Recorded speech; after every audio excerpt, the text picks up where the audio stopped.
আসসালামু আলাইকুম।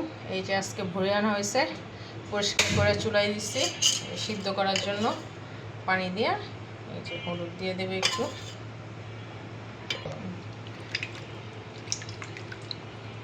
এর থেকে আরও পানি বের হবে, অল্প পানি দিচ্ছি। সিদ্ধ করে এখন পরিষ্কার করতেছি ভুড়ি।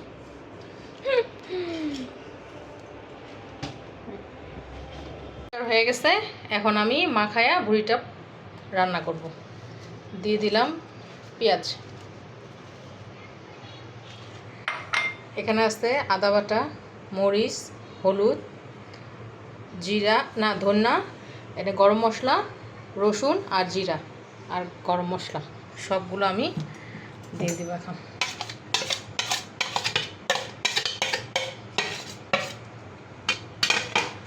তারপর দিয়ে দিলাম তেল।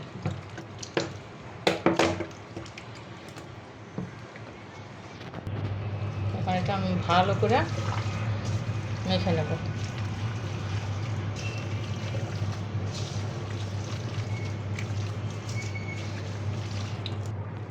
এই যে মাখা হয়ে গেছে, এখন বসায় দেব। অবস্থা আল্লাহ, কতগুলো পানি বেরিয়েছে দেখছো? দোকানদাররা যে পানি দিয়ে ইয়া করে রাখে বালতির ভিতরে, অবস্থা দেখছো? কতগুলো পানি বেরিয়েছে দেখো, বলো বাসা করে অনেকটুকু পানি শুয়ে আসছে। দেখছো কত পানি, এখনো অনেক পানি, এখনো কষানো হয় নাই। আমি এখনো কষাচ্ছি, এই পানি শুকাইলে তারপর আবার একটু ঝোল দিয়ে ভালো করে সিদ্ধ করে নেব। কষানো হয়ে গেছে, এখন ঝোল দিয়ে দেব।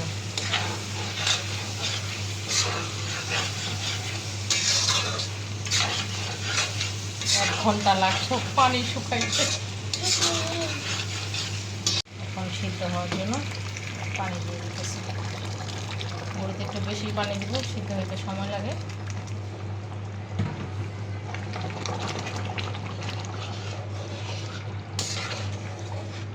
আমি ঢাকনা দিয়ে দিব, এখন সিদ্ধ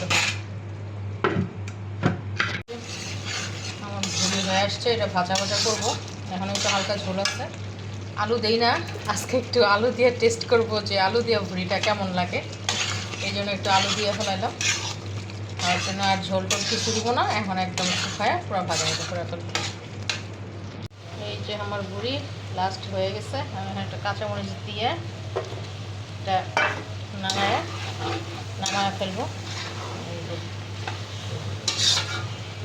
আমার ভুড়ি রান্না কেমন হলো, যে যেখান থেকে দেখছেন একটা লাইক, কমেন্ট এবং শেয়ার করে দিবেন। থ্যাংক ইউ, ধন্যবাদ সবাইকে।